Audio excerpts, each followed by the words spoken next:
Welcome to Novelist Spotlight, the podcast where published fiction writers are interviewed to gather their insights and writing lessons so we can use them to make ourselves better and more effective writers. There are just 3 things I ask of you, if appropriate to you and your experience. Please subscribe, please click on the like button, and please share this program link with any family members, friends, or colleagues who might be interested or benefit from the content. Now, on with our program. In the spotlight is Kathleen Stone. She's a writer and a lawyer. Her recently published book is titled They Called Us Girls, Stories of Female Ambition from Suffrage to Mad Men. One of my favorite series in all of streaming, Mad Men. So we'll get into that a little bit. That book is a collective biography of women who defied expectations by entering male-dominated professions in the 1940s, 50s, and 60s. Her book reviews, art reviews, and essays have appeared in Ploughshares, Arts Fuse, Los Angeles Review of Books, Timberline Review, and the Writer's Chronicle. She lives in Boston, although she's in Maine for what she hopes will be the summer. She holds a graduate degree from the Bennington Writing Seminars, the esteemed Bennington Writing Seminars, and the Boston University School of Law. I will have the URL to her website in the episode notes below. And also the link to an article that we're going to do some talking about. She wrote an article for LitHub called 11 over 60, a reading list of later in life debuts. And Kathleen Stone, welcome to the program. Oh, thanks for having me. Delighted to be here. Delighted to have you. Now, are you one of those people who made your debut past age 60 with your new book? Is that the case? I certainly am, yes. Okay.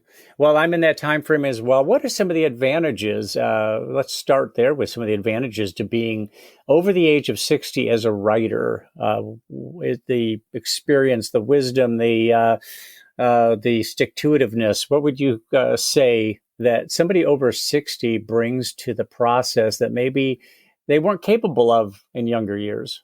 Or maybe it's simply retirement and you have time on your hands. Well, there is that to some extent.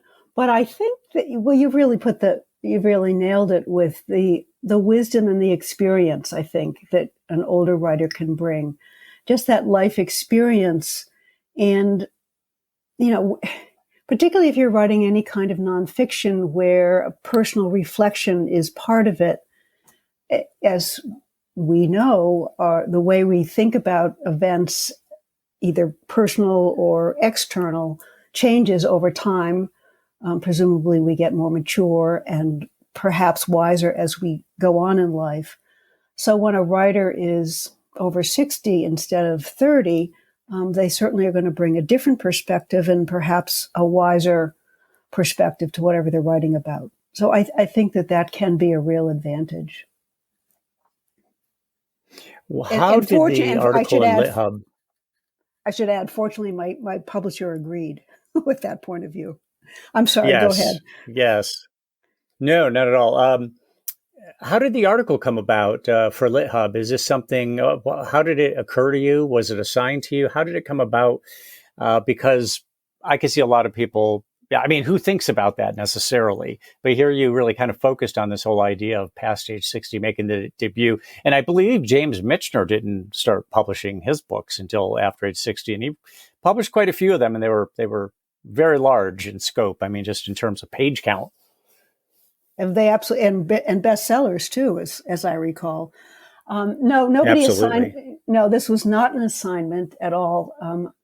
I thought of the idea, as I was approaching my own debut and being over 60, and knowing a few other authors similarly situated, it made me, think a little bit more about what it means to be an older author. And I think that in the popular imagination, there's this romantic notion of a young breakout star, maybe somebody in their 20s or 30s. And I wanted to, suggest a different narrative. I ended up actually doing some research and trying to find out where the publishing industry is on all of this, and found that most debuts are by authors who are maybe in their late 30s and into their mid 40s. That seems to be the sweet spot for first books. And 40s is also the sweet spot for bestseller status. So, and I don't know exactly why that is, but I wanted to suggest that there's in addition to the romantic notion of the young author, the statistically shown track record of those who are in midlife who do well, I wanted to suggest that there's still room for the older author as well, who perhaps can offer something a little different. So it was really just to expand my own thinking, and hopefully those who read the list expand their thinking as well. There's an awful lot of young authors who do break out early in life. They, a acclaimed novel comes out, and after that, that really falls off the table. They don't ever match that again. And I could name some names, but I wonder whether, I don't know whether you have any research on this or just something anecdotal, but I'm just wondering if having some success later in life is more sustainable, that maybe that early success is more difficult for a young person because for a couple of reasons. One might be that they've tapped into being young. They've tapped into something that's very time dependent, very current, very in the moment, or very hip. And those things, especially nowadays, fly by the boards very quickly, and you can't revisit it. It's that's the truth. What's next? It becomes, isn't it? And then the other thing I'm thinking about is just that you're still, the pressure on a young person is probably a little different than the pressure as we get older. I mean, we've been through the paces as we get older, and while the publishing house might say that was really successful, let's get another one out there quick in the next 12 months, write something and get it out there quick. It's easy to fold under that kind of pressure, really at any age. But I think when you're young and you're lacking in the experience, you may have burned up all the experience you really have in that one novel. That's not the case with somebody who's reached their 40s, 50s, or 60s, I wouldn't think, or 70s for that matter. Right. I think the pressures are probably different for most of us who are in the older category. For one thing, we're not at the beginning of our career. I'm not trying to show myself to be, I don't have to be an author who has a whole long series of books. If I choose to do that, that's fine. But I've already had a career. And I think that's true for many people in my age group who are writing their first books. So that's, in a way, that's helpful financially. I'm not expecting I've figured out how to pay the mortgage with my first career. I don't need to figure that out again with a career as a writer. And I think that maybe the motivations for writing are different too. If you're 60 or 70, you don't need to be you can't be a young breakout star, but you'd also, in some ways, don't need to be a breakout star no matter what the age, because you've already had, as I said, you've already had a career. So I think that the pressures are, I think you're, at least for me and other friends who are in my age group who are writing, I think the motivations are different for writing. You have something, as an older writer, you have something to say. You definitely want to get your book out there. You want it to be read. You want all the favorable attention that you can legitimately get. But I'm not trying to build I'm not trying to build a reputation that'll sustain me for a lifetime with this one book. I mean, I've had a lifetime, and I've had whatever career success I've had. I built that in my first career. How did you pick the books that you did select for the article? Let me name off a couple of them. One is titled Everywhere Blue by Joanne R. Fritz. There's another one that's titled Say I'm Dead by E. Dolores Johnson. A third one is The Other Madisons, A Lost History of the President's Black Family by, it looks like, Betty Kearse. Yep.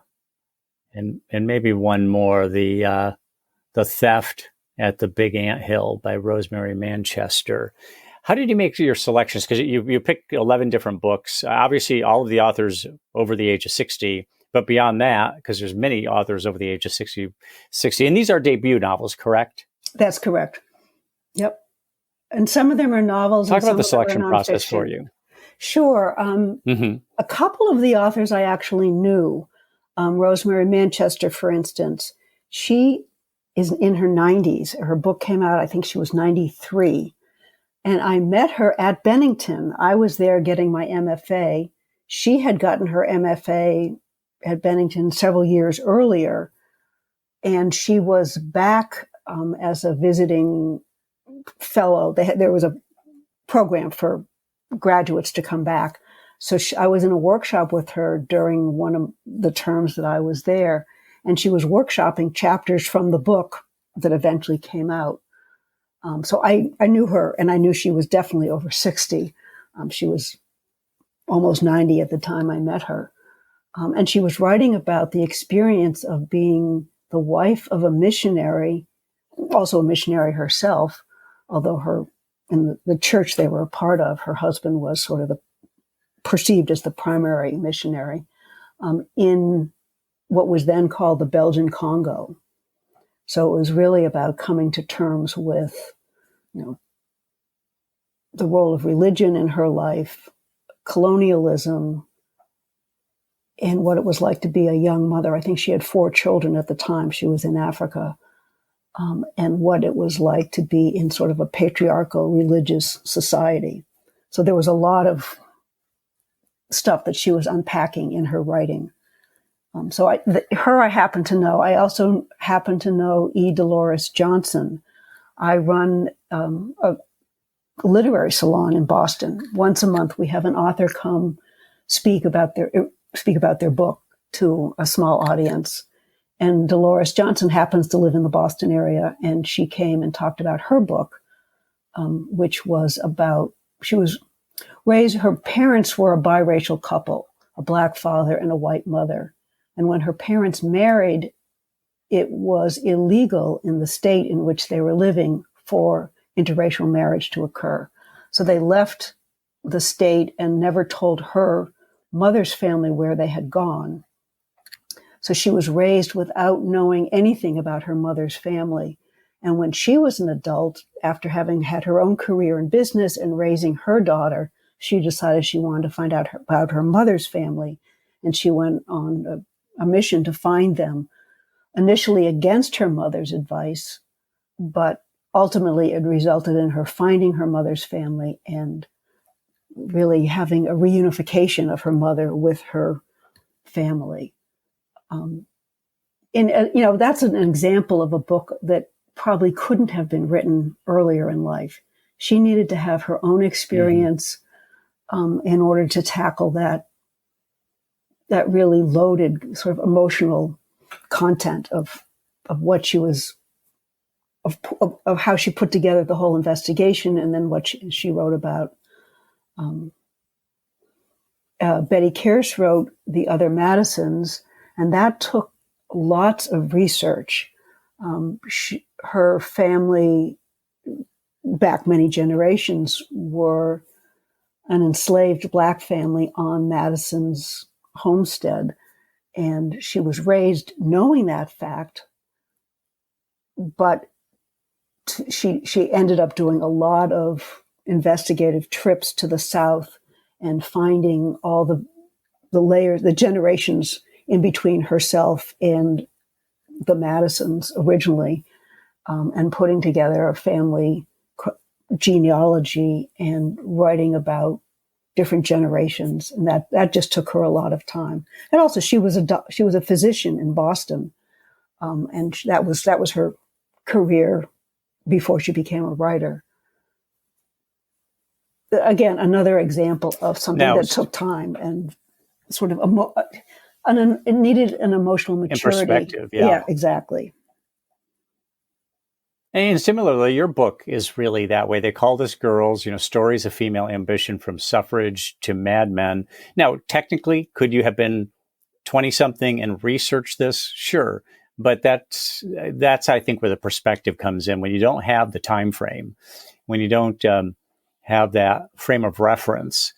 These kind of ideas don't really occur to you as readily. You do have that frame of reference. And not that you go all the way back to suffrage, but we know about suffrage. We learn about suffrage, the women's movement, the right to vote for women. And you say to Mad Men. Talk about why Mad Men is in that title. What aspect of Mad Men do you pinpoint in the book? Well, Mad Men is there for a couple of reasons. Or are you just talking about the era? Well, yes. Okay, yeah, go ahead. In part, yes, it's the era of the late 60s up to really about 1970. From Suffrage to Mad Men captures the period from 1920 to 1970. And I use that phrasing instead of the specific dates, I just use that phrasing. But to me, that was a significant 50-year time period for a couple of reasons. If you just backtrack a little bit in history, and you'll see that starting in the late 1800s, women began an upward trajectory in terms of going into higher education and getting professional jobs. There was a big uptick in the kinds of careers that women were pursuing for themselves. And that really culminated around 1920, that upward trend. And 1920, of course, is when the 19th Amendment passed and sex was removed from the U.S. Constitution as a qualification for voting. But at the same time, or shortly thereafter, that upward trend of women going into professional fields leveled off. And essentially for 50 years, the number of women in professional fields was on a plateau. There was, despite the fact more and more women went into the workforce during that time, they weren't going into professional fields, and certainly not into professional fields where men were dominant, fields like law, medicine, and science. So there was a real plateau. And advertising agencies. and absolutely. And Mad Men. Like in Mad Men. Exactly. So, I use Mad Men as a way to signify the end of that, what was really a plateau period, because then by the end of the 1960s, women again were on an upward trajectory in terms of going to college and graduate school and starting to go into male-dominated professions. The other reason I use Mad Men in the subtitle is one of the women I interviewed. Her name is Fredo Garcia. She appears in the book. She's worked in New York City for a sort of a teenage girl magazine in the 1960s. And she compared the environment in which she worked to Mad Men. She said when she saw the TV show, it really resonated with her. The idea of the men being, running the show, lots of people going out drinking 3 martinis at lunchtime. Effectively, all the meetings that where anything of substance had to happen in the morning, because after lunch, the pace of work was quite different after those 3 martinis. So that's how she described it to me. And that was another reason that I picked up on that phrasing. Well, the reason why I kind of zeroed in on that is when I was watching the series with my wife, we were well into it. And my wife said, "Why are we even watching this? As far as I can tell, the series is just about men abusing women." And I said, "Well, just stick with it. Hey, let's stick with it." And there was the show where Peggy, who was a secretary, but she was paying a lot of attention to what was going on. And it was the one that she talked about the tissues in the trash bin and said, like, a little basket of kisses. And one of the men just looked at her like, "Hey, that's a great line." Didn't say that, but turned some heads. They may have even used that. I don't remember. But suddenly Peggy was showing that she had the chops, that she wasn't just there to type things up or move paper. And things started to happen at that point. And I remember turning to my wife and saying, do you sense the power shift going on here?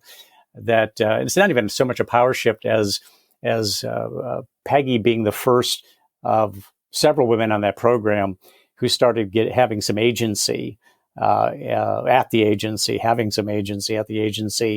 and this recognition that there were contributions to be made by these women. And then in the larger context, the series was really a time capsule because it was the assassination of Kennedy. There was a moon landing. There was a lot of historical events that were tied to that, and which is one of the reasons I found the series just so compelling. And perhaps you remember that. You remember Peggy and Yes. that part in the program where things started to turn? Absolutely. And I'm glad you used the word agency, because that really is what I think distinguished the women that I write about, is that they felt they had agency over their lives. And what I was trying to find out in my book by interviewing these women, of course, they were all in their 80s and 90s when I interviewed them, was what allowed them to feel that they had that agency. Their answers probably were different than Peggy's answers, but I think that's such an important thing for anyone in their lives, and in this era that I'm talking about, particularly for women. Yeah. The other thing I wanted to make mention, well, actually, I want to back up a minute. I was talking to you about the subtitle of your book before even talking to you about the book itself. What was your, to talk about why you decided to write the book you did, when you did? Sure. Well, in the introduction to the book, I recapture a memory of myself as an 8-year-old girl. And I'm looking at my father's yearbook from law school. My father also was a lawyer. He graduated in 1950. And I'm flipping the pages and looking at the pictures of the students. And after I look at my father first, of course, I then look at the rest. And I realize that there's only a handful of women in the entire class. But I'm fascinated by these women, none of whom I know personally, but I'm fascinated by the idea that women could go to law school, because that's not what I see in the neighborhood around me.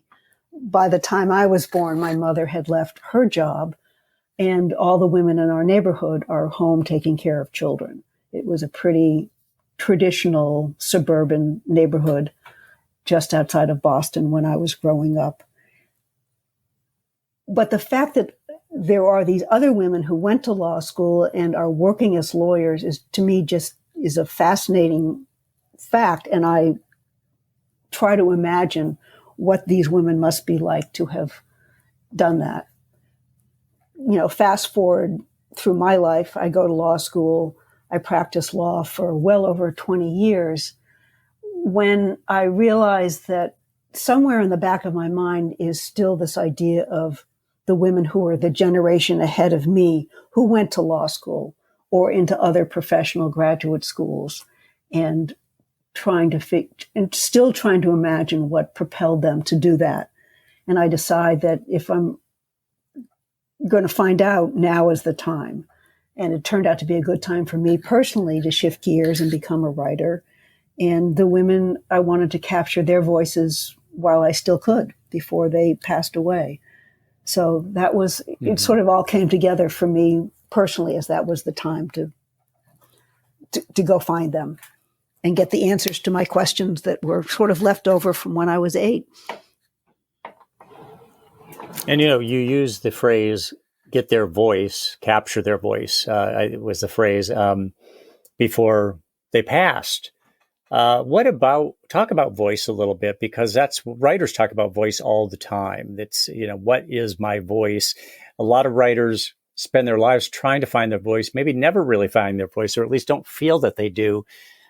I think there's this tremendous temptation among writers, or maybe it's not even a temptation, it's just a trap, that we might sound like people we admire. We might be influenced by the last thing we read. We might try to emulate, whether unwittingly or intentionally, other writers. That's never a good idea, because they're already out there, for one. But the other thing is that it's not really who we are authentically. We're being an imposter when we do that.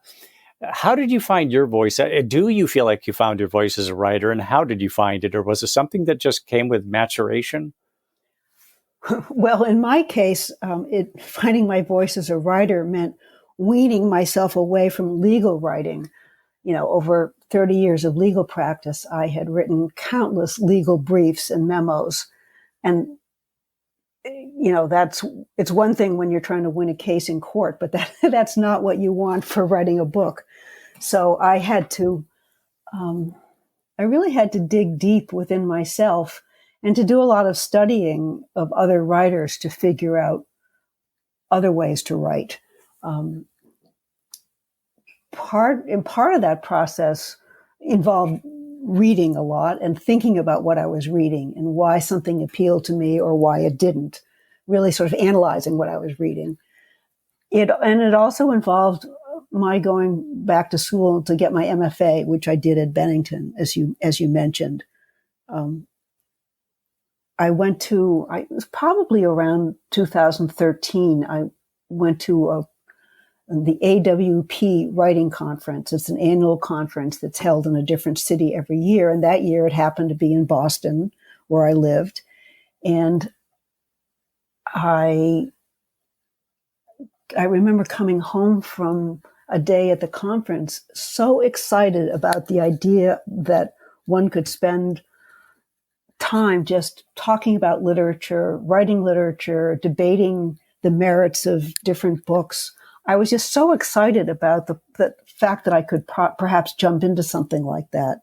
So I decided to go back to school and go to an MFA program. Partly I just wanted to. And also I thought it would light a fire under the writing that I wanted to do for the book. And I do think that it helped me a lot to do the MFA program at that time. Now, was that where you feel that you found your voice or got a start on finding your voice? Do you have an established voice today, or is that something that is that you are still searching for or kind of putting together?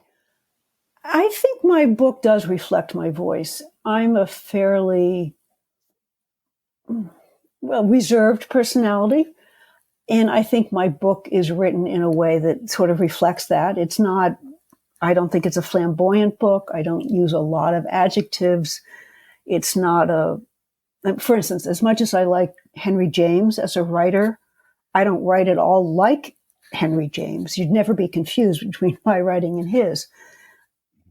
So I think my writing does reflect me and my voice.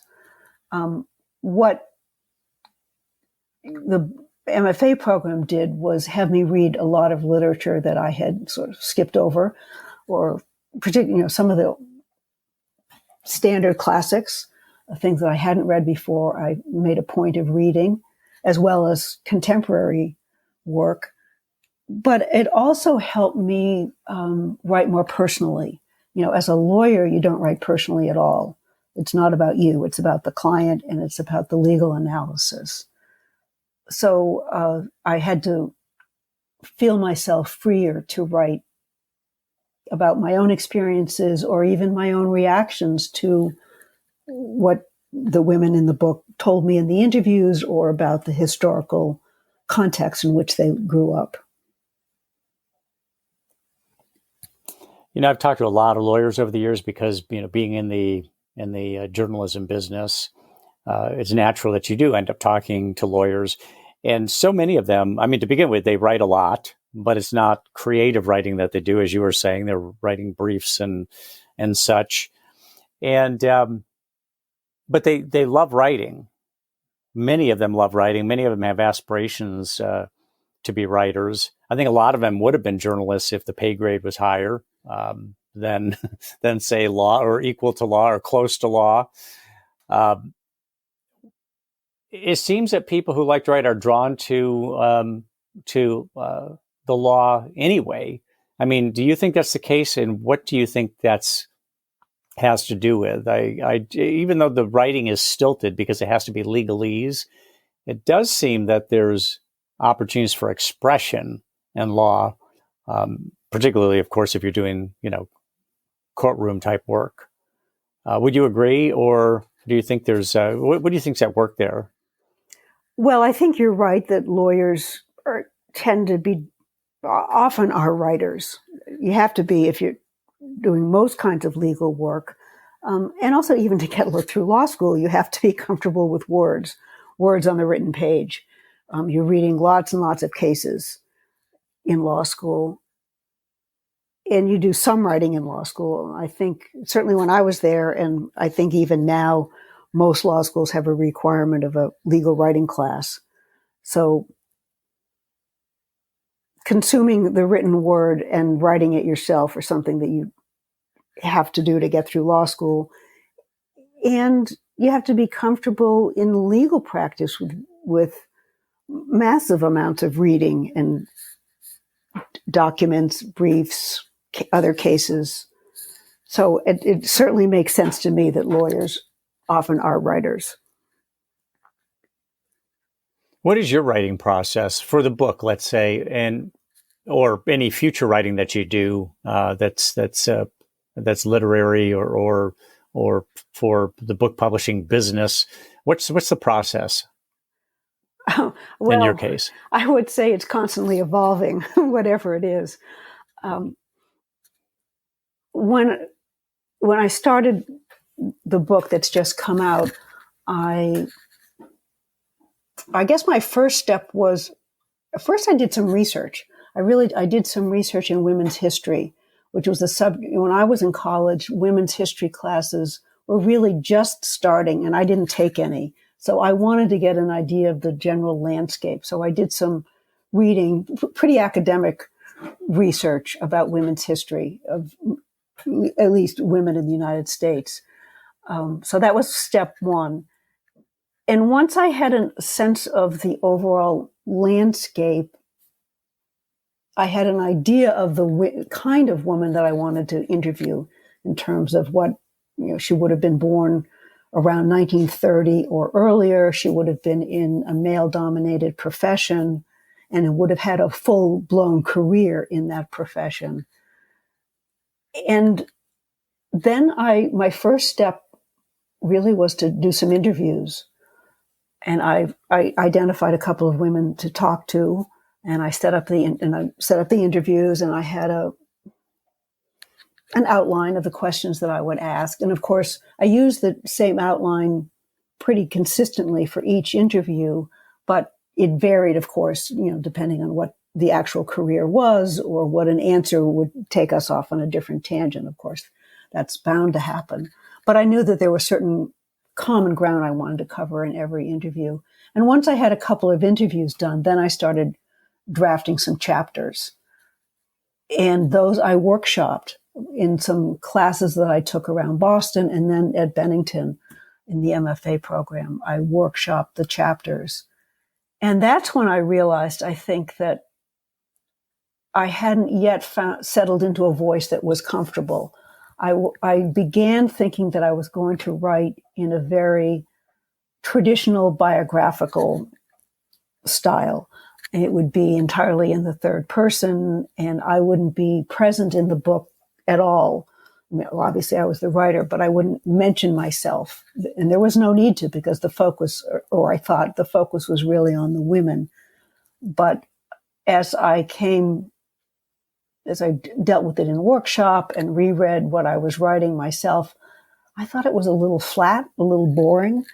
And I thought that I would become more interesting if I could add some of my own reflections and comments on something that was said in the interview, or even something from my own life that somehow resonated, and I could compare and contrast the generation of women that I was writing about with my experiences from my generation. And you did that in the form of what? You have so many chapters in the book that you call, am I pronouncing it right, intermezzos? Yes, that's right. I did it. I did it with that. And that, again, that was not at all my first attempt. I began by deciding that it was legitimate for me to put myself in the interview scene with the woman. For instance, I would describe my going to the woman's house or office for an interview and what the place looked like and how I got there. And that's not a big part of any one chapter, but it's there a little bit. It sort of helps set the scene, and sort of it's a way for me to take the reader with me into the woman's home or office and sit down. It's almost like the reader can sit down with me and be part of the interview. So I started inserting myself into the writing a little bit that way. And then with the encouragement of some of my teachers and fellow students at Bennington, I added the intermezzos, the mini chapters about myself.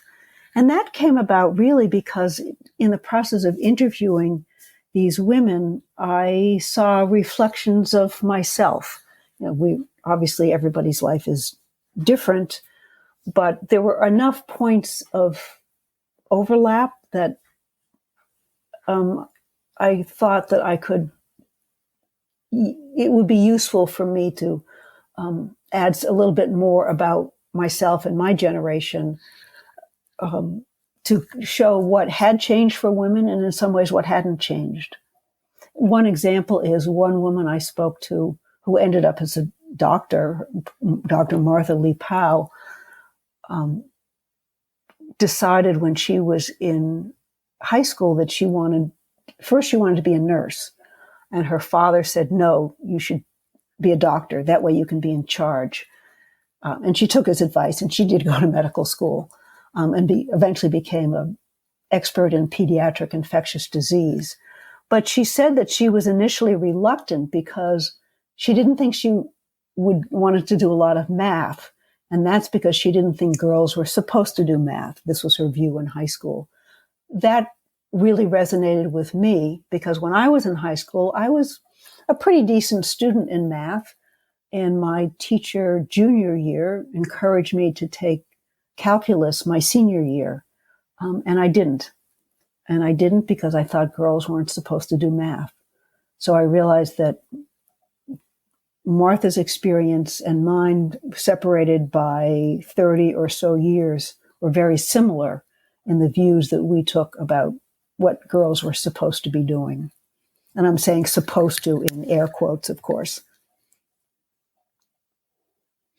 Of course, yeah. So do you have another book in you, or do you consider this the launch of a writing career? Was this just something that you wanted to write and you're done with it, or have you been bitten by the bug and you have something in the works now, or maybe even have 2 or 3 projects in mind coming up? Well, I definitely wanted to get this book. This book was really embedded in me from the time I was a little girl. I have a very half-baked idea for another book. And I'm Can not... you talk about it a little bit? Yeah, I will. I'm thinking, so many writers will not do that because they're worried, they're superstitious, or they're legitimately concerned that somebody else could grab the idea. But yeah, to whatever extent you can explain it. Well, this idea also would have a personal connection. So in the book, They Called Us Girls, it's about women who went into male-dominated professions, white-collar jobs. Now I'm thinking about writing about women in the trades, in blue-collar jobs. And it wouldn't necessarily be historic the way my current book is, but it might be contemporary women who are driving trucks, working in construction, working on oil rigs, and what it's like for women today in those kinds of jobs. So that's what I'm thinking about. Mm-hmm. Now, those types of jobs, I've heard some women say that they were drawn to them because they pay really well. They pay better than most of the jobs that most white collar jobs. You can make a lot of money, say in construction or in the oil rig business or some of these other blue collar jobs. Do you have any insight as to that at all? Why women make those choices? Obviously, I wouldn't think it's strictly money, but what do you think? Well, I think economically there is a lot of incentive for some of those jobs.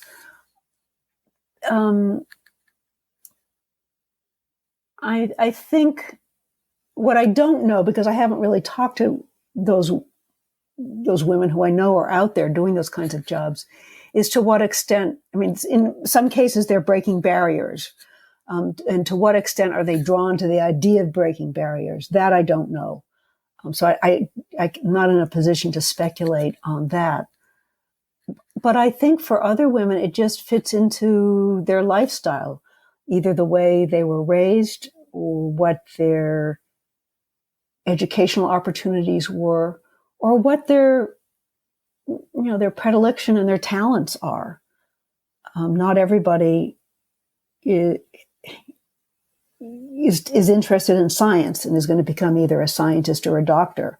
Some people are interested in how things are put together, or logistics, or engineering. And those kinds of jobs, those kinds of interests, can lead to jobs in the trades and blue collar jobs. So I think to some extent there's some of that going on. And I indicated earlier that I have a sort of a personal resonance with some of these jobs, and that's partly because of our son has a commercial driver's license. He has always been interested in trucks and heavy equipment. He has a CDL. He's been driving for many years big pieces of equipment, including car carriers, those things you see on the highway with 9 or 10 cars piled up on the back. He's done that, and he's done other kinds of driving jobs. And I know what he was like as a little boy, being really interested in that kind of work. And I'm guessing that for some women, there's something similar, that there's in addition to, the financial incentives of doing some of those jobs these days, there was an exposure when they were young, and they wanted to follow through with what became a real interest. So we'll see. Yeah, even among men, I know there's. Yeah, even among men, I hear guys who just say, I can't sit at a desk. I can't sit in a cubicle. I can't sit at a desk. I can't be just working with paper. I'm a person who needs to move. I need to move. I need to put my hands on things. So I would imagine that, women would be much different as far as that goes. Maybe the numbers are a little bit smaller, but I'm sure there's many women who don't see the office place as or working from home on a computer, sitting in a chair all day as being particularly attractive to them. So right. There's that as well. And a lot of these trades these days, when you're trying to find a plumber or an electrician, a lot of these trades, they're in short supply. They pay well. They're in short supply. If you ever just try to get a handyman or handywoman to your house to take care of something, it's amazing how difficult it can be, because they're just not there, or they have so much work that if they come across something that's a bigger job, they feel compelled to take the bigger job and not show up for the one you were expecting them to show up for. Very right. Different than writing, where we sit in a chair and we think, or in many cases, maybe out of the chair, but pacing back and forth and really trying to spur some thinking, some connected thinking. Oh, yeah. So that book is a maybe. It's definitely a maybe. What I am doing currently right now is I'm writing a couple of book reviews. I'll probably do an art review or two in the next several months. And I'm actually taking a class on essay writing, experimental forms of essay writing, which is a way, I just want to sort of spark my own creativity. So that's a way to do that. So that's what I'm working on for writing right now, as I ponder this possible book idea. It doesn't seem there's a lot of experimentation going on in book writing among novels and nonfiction books. That the structure is there, and there's not a lot of experimentation going on. I do know that there's books out there that people are writing that are really pretty much autobiographies, but they are marketing them as fiction. It allows them to tell their story, but at the same time, they can fill in all the blanks that they want to fill in. They can make it more interesting than it really is, their life more interesting than it really is. And when I say their life, I mean their character's life. So in a sense, I guess that's kind of experimental, because I don't know that that's really been done in the past. And the book publishing industry does publish those kind of books. I mean, they have seen that they work, that nowadays people like a strong narrative voice. And you certainly get that with a biography or an autobiography. I mean, an honest to God biography or autobiography, because it's about a person, and it's easy to track, and people are interested in people and their stories. I think that, absolutely they are. And you're quite right. I think there's this little subgenre that might be called autofiction that seems to be a really growing and popular genre right now. Yeah, and that's exactly what they call autofiction. Kathleen Stone, thank you for taking the time. I wish you best of luck with any new projects that you're working on, and appreciate you coming on the program. Well, thanks, Mike. It's really fun to talk to you. So thanks for having me.